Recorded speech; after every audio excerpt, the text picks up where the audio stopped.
Morning, सुप्रभात, राधे राधे। स्वागत करते हैं आप सभी का एक बार फिर से अपने YouTube channel hi fi study 94 और अनूप क्लासरूम, साथ में S C D point channel पर।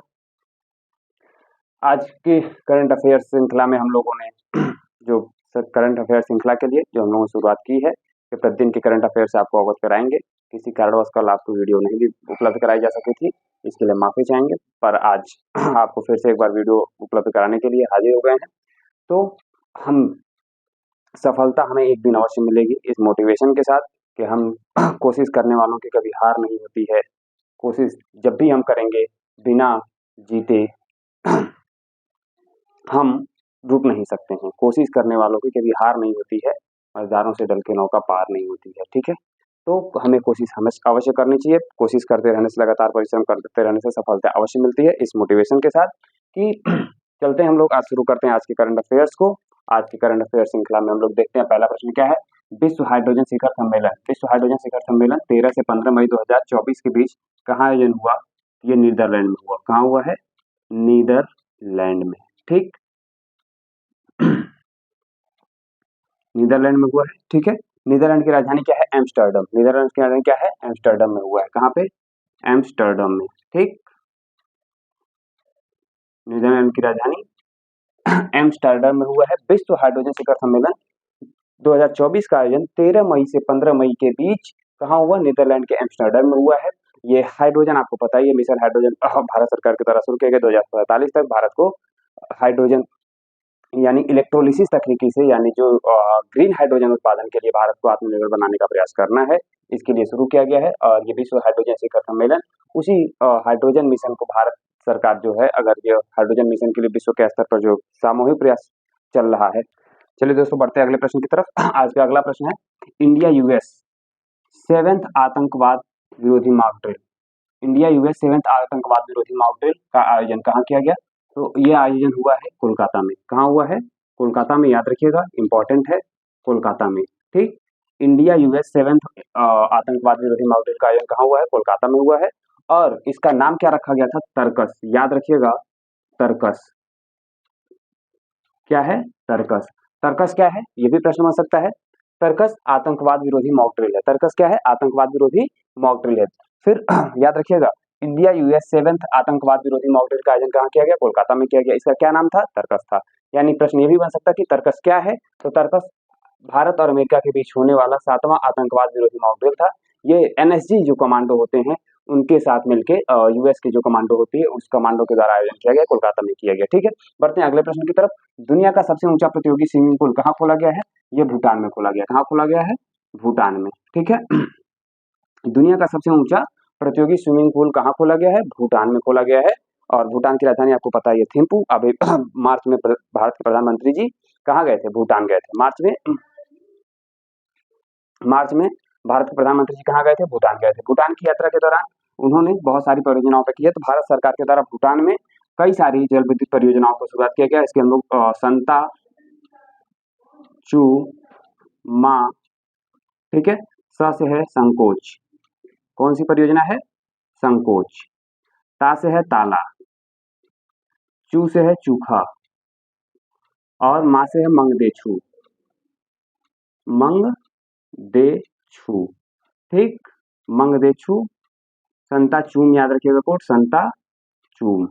ठीक है, संता चूम कोड याद रखेंगे। संकोच, ताला, चूखा, मंगदेछू, ये जल विद्युत परियोजना भारत सरकार के द्वारा भूटान में विकसित की जा रही है, जिससे कि भूटान में बिजली की जो सुविधा है, बिजली परियोजनाओं को आसानी से संचालित किया जा सके। तो भारत सरकार के द्वारा भूटान में कौन कौन सी परियोजना संचालित की जा रही है उसके बारे में याद रखिएगा। संकोच, ताला, चूखा, मंगदेछू। संतोष, ताला, चूखा और मंगदेछू। ठीक है, भूटान जिसकी राजधानी है थिम्पू। भूटान जिसकी राजधानी क्या है? थिम्पू। ठीक, बढ़ते हैं अगले प्रश्न की तरफ। अगला प्रश्न हमारा क्या है? आईआईटी दिल्ली का न्यू कैंपस कहाँ पे खोला जा रहा है? भारत के बाहर आईआईटी दिल्ली का न्यू कैंपस। जैसा कि हम लोगों ने पिछले दिनों पढ़ा था और पढ़े हैं कि आईआईटी दिल्ली जो है भारत के बाहर अपना नया कैंपस खोलने जा रही थी। तो यूएई में खोल रही थी और वो है अबू धाबी। कहाँ पे खोल रही है? अबू धाबी में। कहाँ खोल रही है?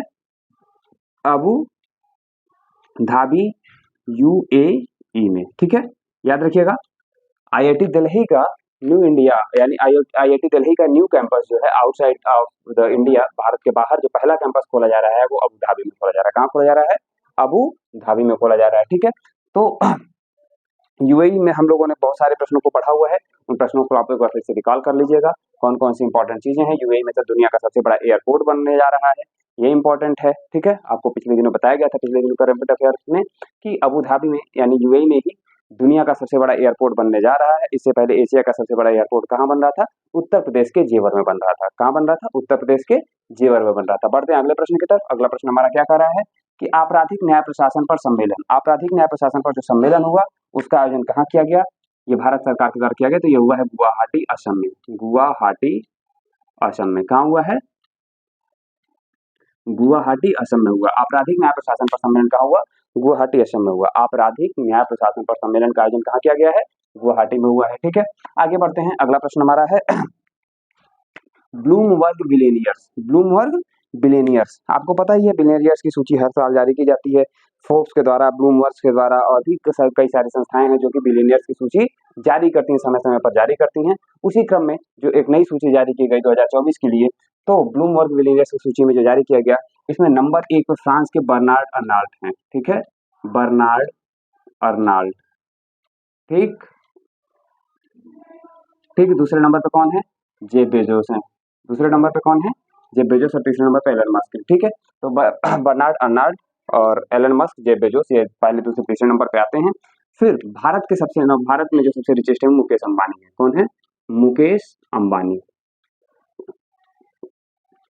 ये किस नंबर पे है? 12th पोजीशन पे। ठीक है, पहले नंबर पे बर्नार्ड अर्नाल्ड है, फ्रांस के हैं, और जो भारत के मुकेश अंबानी जो है किस नंबर पे हैं? भारत के मुकेश अंबानी 12th नंबर पे हैं। ब्लूमबर्ग बिलियनियर्स की सूची में बर्नार्ड अर्नाल्ड फ्रांस के रहने वाले हैं, और ये फ्रांस के दुनिया के सबसे अमीर व्यक्ति हैं, जबकि भारत में मुकेश अंबानी 12th पोजीशन पे है। ठीक, फीफा वुमेन्स वर्ल्ड कप 2027 की मेजबानी, यानी ये 10वां वर्ल्ड कप होगा, 10th यानी 10वें नंबर का वुमेन्स वर्ल्ड कप है। 1991 से वुमेन्स वर्ल्ड कप का आयोजन किया जा रहा है। 1991 से वुमेन्स वर्ल्ड कप का आयोजन किया जा रहा है। कब से किया जा रहा है? 1991 से किया जा रहा है। और 2027 की मेजबानी किसको दी गई है? तो 2027 की जो मेजबानी है वो दी गई है ब्राजील को। किसको दी गई है? ब्राजील को। ठीक है, 2027 की मेजबानी किसको दी गई है? ब्राजील को दी गई है। किसको दी गई है? ब्राजील को दी गई है। यानी 1991 से इसका आयोजन हो रहा था, और जो 10वां विश्व कप होगा वो कब से होगा? कहाँ होगा? ब्राजील में होगा। ठीक है, ब्राजील में होगा। फीफा विमेंस वर्ल्ड कप 2027 की मेजबानी कब होगा? 2027 में जो होगा वो होगा ब्राजील में होगा। कहाँ होगा? ब्राजील में होगा। ठीक, अब इससे पहले थोड़ा समझान लेते हैं कि जो ये निर्णय लिया गया कि ब्राजील में होगा, इससे पहले फीफा की 74वीं बैठक, ठीक है, कौन से नंबर की? 74वीं बैठक का आयोजन कहाँ किया गया? थाईलैंड में किया गया। कहाँ किया गया? थाईलैंड की राजधानी बैंकॉक में किया गया। ठीक है, कहाँ किया गया? थाईलैंड की राजधानी बैंकॉक में किया गया। यानी 74वीं बैठक का आयोजन कहाँ किया गया? थाईलैंड की राजधानी बैंकॉक में किया गया। थाईलैंड की राजधानी बैंकॉक में किया गया। ठीक, अब बैंकॉक में किया गया, ये 74वीं बैठक में निर्णय लिया गया कि जो 10वां विश्व कप होगा, फीफा महिला विश्व कप, वो होगा ब्राजील में। कहाँ होगा? महिला विश्व कप, फीफा महिला विश्व कप 10वां कहाँ होगा? ब्राजील में होगा। ठीक है, बढ़ते हैं अगले प्रश्न की तरफ। एलोडा कप 2024, यह है मुक्केबाजी से संबंधित। किससे संबंधित है? मुक्केबाजी से संबंधित है। एलोडा कप 2024 किससे संबंधित है? एलोडा कप 2024 किससे संबंधित है? मुक्केबाजी से। इसमें निखत जरीन, आपको पता है निखत जरीन, ठीक, निखत जरीन ने गोल्ड मेडल जीता है। क्या जीता है? गोल्ड मेडल जीता है। निखत जरीन ने क्या जीता है? गोल्ड मेडल जीता है 52 किलोग्राम भार वर्ग में। कितने भाग में? 52 किलोग्राम भार वर्ग में गोल्ड मेडल किसने जीता है? निखत जरीन ने जीता है। इन्होंने किसको हराया है? जजीरा उराक बायेवा को। किसको हराया है? जजीरा उराक बायेवा को। किसको हराया है? जजीरा उराक बायेवा को। ठीक है, ये किस देश की रहने वाली है? जजीरा उराक बायेवा कजाकिस्तान की है। किसकी राजधानी है? कजाकिस्तान। कजाकिस्तान, कजाकिस्तान की रहने वाली है। कजाकिस्तान की राजधानी आपको पता है क्या है? अस्ताना। कजाकिस्तान की राजधानी क्या है? अस्ताना है। ठीक है, तो निखत जरीन जजीरा उराक बायेवा को हरा के गोल्ड मेडल जीत चुकी हैं एलोरा कप में, और ये अपने आप में बहुत महत्वपूर्ण 52 किलो भार वर्ग में पदक जीती हैं। ग्लोबल एक्सीलेंस अवार्ड, ये शिक्षा के क्षेत्र में दिया जाने वाला अवार्ड है। ग्लोबल एक्सीलेंस अवार्ड, शिक्षा के क्षेत्र में दिया जाने वाला अवार्ड है, और ये दिया गया भारत के चंद्रकांत सतीजा को। किसको दिया गया है? चंद्रकांत सतीजा को। यानी ग्लोबल एक्सीलेंस अवार्ड 2024 से किसे सम्मानित किया गया है? चंद्रकांत सतीजा को। ग्लोबल एक्सीलेंस अवार्ड 2024 से किसे सम्मानित किया गया है? चंद्रकांत सतीजा को। किसे सम्मानित किया गया है? चंद्रकांत सतीजा को। ठीक है, बढ़ते हैं अगले प्रश्न की तरफ। अगला प्रश्न हमारा है आर्टेमिस मिशन। आर्टेमिस मिशन आपको पता ही है, यूएसए के द्वारा भेजा जा रहा है, चंद्रमा के लिए मिशन है। ठीक है, किसके द्वारा भेजा रहा है? चंद्रमा के, यूएसए के द्वारा भेजा जा रहा है। यूएसए के नासा के द्वारा भेजा जाएगा। ठीक है, नासा के द्वारा भेजा जाएगा, और ये 50 सालों बाद फिर से चंद्रमा पर एक बार फिर से मानव को उतारने की तैयारी है। चंद्रमा पर एक बार फिर से मनुष्य के कदम पड़ने जा रहे हैं, वो आर्टेमिस 3 के द्वारा पड़ेंगे। इससे पहले अपोलो के द्वारा पड़ा था 19 जुलाई को, पहली बार मनुष्य के जो पहले कदम थे उतरे थे चंद्रमा पर। अब फिर से एक बार आर्टेमिस मिशन, जिसमें यूएसए 2 एस्ट्रोनॉट को चंद्रमा की सतह पे उतारेगा। इससे पहले नील आर्मस्ट्रांग, आपने पढ़ा ही होगा कि नील आर्मस्ट्रांग पहले थे और एल्ड्रिन जो दूसरे थे चंद्रमा पर कदम रखने वाले। अब उसी से अपोलो अभियान के बाद 50 साल बाद फिर से 2026 में, कब? 2026 में 2026 में आर्टेमिस 3 के तहत 2 एस्ट्रोनॉट को चंद्रमा की सतह पर उतारने का प्रयास किया जाएगा। जैसा कि पिछले दिनों हमने बताया था कि नासा चंद्रमा पर रेल प्रोजेक्ट शुरू करने जा रही है। नासा चंद्रमा पर कौन सा प्रोजेक्ट शुरू करने जा रहा है? रेलवे स्टेशन यानी रेल प्रोजेक्ट शुरू करने जा रहा है। तो रूस चंद्रमा पर न्यूक्लियर पावर प्लांट स्थापित करने का प्रयास कर रहा है। उसी साथ में चीन और रूस दोनों मिलकर चंद्रमा पर अंतरिक्ष स्टेशन भी स्थापित करने का प्रयास कर रहे हैं। 2026 तक अंतरिक्ष स्टेशन स्थापित होगा, जबकि 2035 से 2035 के बीच में रूस जो है अपना न्यूक्लियर पावर प्लांट चंद्रमा की सतह पर यानी चंद्रमा पर स्थापित करने के लिए उद्देश्य से घोषणा कर चुका है, उद्देश्य की घोषणा कर चुका है। और उसी क्रम में हम देख रहे हैं कि आर्टेमिस 3 मिशन के द्वारा यूएसए चंद्रमा पर 2026 में मनुष्य को एक बार फिर से चंद्रमा की सतह पर ले जाने के प्रयास में जुटा हुआ है। भारत सरकार के द्वारा चंद्रयान 3 मिशन पिछले वर्ष 2023 में छोड़ा गया था, और जो 23 अगस्त 2023 को चंद्रमा की सतह पर शिव शक्ति पॉइंट दक्षिणी ध्रुव पर उतरा, शिव शक्ति पॉइंट पर उतरा। इसके साथ चंद्रमा के साथ रोवर था प्रज्ञान, और लैंडर था विक्रम। लैंडर विक्रम और रोवर प्रज्ञान। रोवर प्रज्ञान में कितने पहिए थे? 6 पहिए थे। ये पीसीएसजे में पूछा जा चुका है, तो याद रखिएगा कि कुछ भी प्रश्न बन सकता है, कितने पेलोड भेजे गए, क्या भेजा गया, सारी चीजों को आपको ध्यान में रखना है। तो आर्टेमिस 3 मिशन के तहत यूएसए के नासा के द्वारा 2026 में 2 एस्ट्रोनॉट को चंद्रमा की सतह पर उतारने के लिए तैयारियां शुरू कर दी गई हैं, और इसका अभी एरिजोना में एक जो उपकरण है जो वो पहन के जाएंगे, यानी जो संसाधन वो यूज करेंगे, उसको लेके प्रयास शुरू कर दिया गया था, उसका परीक्षण किया गया है। ठीक है, बढ़ते हैं अगले प्रश्न की तरफ। आर्टेमिस मिशन हो गया। अगला है कि 18 मई 1974 को पोखरण में परमाणु परीक्षण किया गया था। आप सभी को याद होगा, भारत सरकार के द्वारा भारत में पहली बार परमाणु परीक्षण करके दुनिया को आश्चर्यचकित, दुनिया के नक्शे पर एक नया परमाणु शक्ति से संपन्न देश आया 1974 में, वो था भारत। 18 मई 1974 को दुनिया के समक्ष एक नया परमाणु शक्ति से संपन्न सक्षम देश दुनिया के समक्ष आया, वो था नाम भारत। जिसमें इंदिरा गांधी के प्रधानमंत्रित्व काल में, यानी इंदिरा गांधी जब प्रधानमंत्री थी, उनके नेतृत्व में तो कुछ हमारे जो परमाणु वैज्ञानिकों के द्वारा इस परीक्षण को अंजाम दिया गया, और इसका कोड नाम रखा गया स्माइलिंग बुद्धा। कोड क्या नाम रखा गया? स्माइलिंग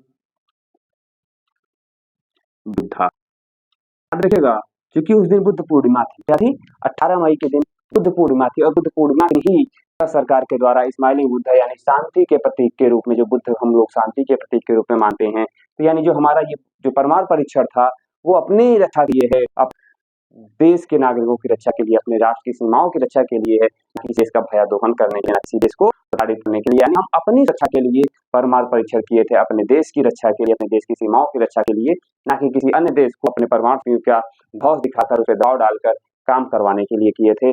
तो 18 मई 1974 को बुद्धा नामक से क्या किया गया? परीक्षण किया गया। स्माइलिंग कोड वर्ड था, परीक्षण भी रहा। फिर उसके बाद को पता ही होगा कि 13 मई 1998 को अटल बिहारी वाजपेयी जी के नेतृत्व में परमाणु परीक्षण किए गए, 2 परमाणु परीक्षण किए गए। इसमें कोड रखा गया व्हाइट हाउस कोड क्या रखा गया? व्हाइट हाउस, जो 11 मई और 13 मई 1900 देखो किया गया परीक्षण, इसका कोड था व्हाइट हाउस व्हाइट हाउस फतह। देखिएगा परीक्षण भारत को दुनिया में एक नया में हो रहा और आज भारत परमाणु शक्ति से संपन्न की श्रेणी में गिना जाता है। यद्यपि कुछ तकनीक की वजह से कुछ महाशक्तियां हैं भारत को परमाणु शक्ति से संपन्न राष्ट्र नहीं मानती हैं, लेकिन कुछ के न मानने से ऐसा हो सकता है हमारे पास संसाधन नहीं है।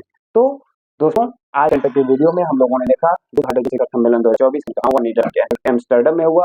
इंडिया यूएस आतंकवाद मामले का आयोजन किया गया, कोलकाता में किया गया। इसका क्या नाम था? तर्कस था। दुनिया का सबसे बड़ा स्विमिंग पूल का आयोजन स्विमिंग पूल कहाँ पे खोला गया? भूटान में। भूटान में भारत सरकार द्वारा कुछ विद्युत परिचालित की जा रही है संकोच और मंगछू, जिसका कोड हुआ संता। ठीक है, तो संकोच, तालाचुखा और मंगछू कुछ परियोजनाएं हैं। आईआईटी दिल्ली का न्यू आउटसाइड ऑफ इंडिया यानी आईआईटी दिल्ली का नया कैंपस जो पहला खोला जा रहा है यूएई में खोला जा रहा है। हमने आपको पहले दिन बताया था, पिछले दिन बताया था कि अबू धाबी में ही यानी यूएई ही दुनिया का सबसे बड़ा एयर स्टेशन, दुनिया का सबसे बड़ा एयरपोर्ट खोला बनाया जा रहा है। ब्लूमबर्ग की सूची में पहले स्थान पर रहने में सफल हैं, दुनिया के सबसे अमीर व्यक्ति हैं और भारत सबसे अमीर की श्रेणी में मुकेश अंबानी एक बार फिर से हो गए हैं। ये इस स्थान पे मुकेश अंबानी जी 12th पोजीशन पे है, जबकि गौतम अडानी जी 14 नंबर पे हैं। गौतम अडानी जी 14 नंबर पे हैं। फिर फीफा वुमेन्स वर्ल्ड कप 2027 की मेजबानी ब्राजील को सौंप गई है फीफा कमेटी के द्वारा। फीफा कमेटी की 74वीं बैठक हुई है थाईलैंड में। कहाँ हुई है? थाईलैंड में हुई है। एर्लोडा कप 2024 में गोल्ड मेडल किसने जीता? निखत जरीन ने जीता। किसको हरा के जीता? जजीरा उरागबायेवा को हरा के जीता। जजीरा उरागबायेवा कजाकिस्तान की है। कजाकिस्तान की राजधानी है अस्ताना। कजाकिस्तान की राजधानी क्या है? Astana. Global excellence award 2024, global excellence award 2024 से किसको सम्मानित किया गया? सतीश चंद्रकांत सतीजा को सम्मानित किया गया। आर्टेमिस मिशन किसके द्वारा संचालित किया गया? यूएसए के द्वारा। नासा के है 2026 में भेजा जाएगा। चंद्रमा पर मनुष्य को फिर से एक बार उतारने की तैयारी है और 18 मई 1974 को स्माइलिंग बुद्धा के नाम से परमाणु परीक्षण किया गया था। तो दोस्तों आज की वीडियो में बस इतना ही। मिलते हैं कल फिर से एक बार नई वीडियो में नए करंट अफेयर्स के साथ। तब तक के लिए सत श्री अकाल, जो बोले सो निहाल। Thank you.